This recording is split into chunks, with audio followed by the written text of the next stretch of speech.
You're watching The Line Makers exclusively on SportingNews.com, presented by Jack Daniels.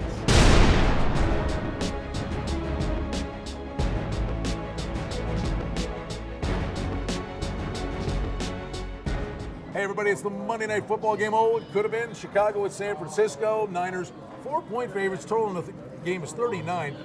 Jay Kornegay, our buddy, hung that number over at the LVH. We got different quarterbacks, guys. Let's talk about the Bears. Cutler's out. Campbell's in. Smith's out. Kaepernick's in. You and I are kind of on the same page because we said all summer long. Personally, I thought the best two acquisitions in free agency. Mario Williams, Bills wasted $100 million on this guy.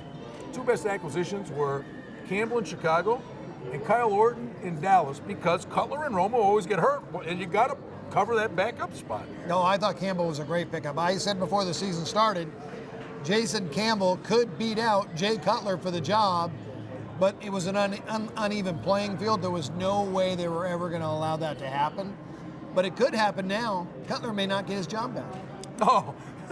Well, make no mistake, okay, guys, at least in the limited time I've seen Colin Kaepernick, he may beat out Alex Smith next year and be the starter in San Francisco. I've been super impressed with him. But the one thing that bothers me with the Bears is they couldn't run the ball on the Texans last week. Sure not getting any easier to run it on the 49ers this week. Devil's advocate, rain, grass field, slow. They had a couple big runs. Houston, great against the run. San Francisco, great against the run. It's going to be tough to move the ball. It's going to be a very conservative game. And this is an intangible, kind of a between-the-lines thing.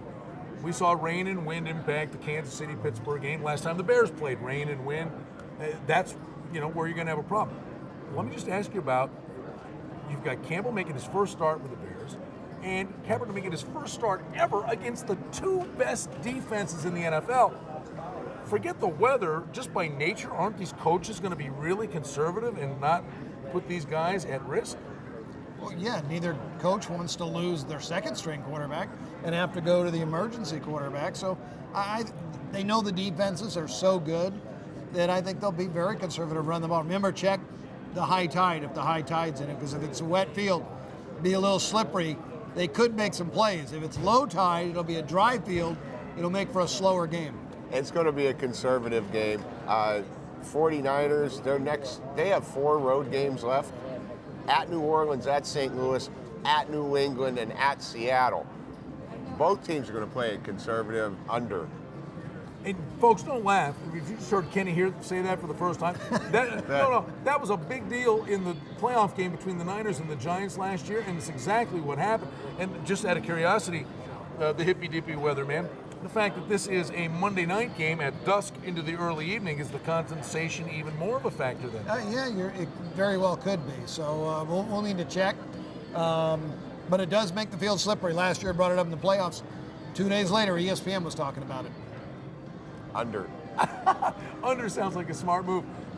This was going to be a great game. You know what? Still going to be a great game. I think it will. And you know what? It may happen again down the road.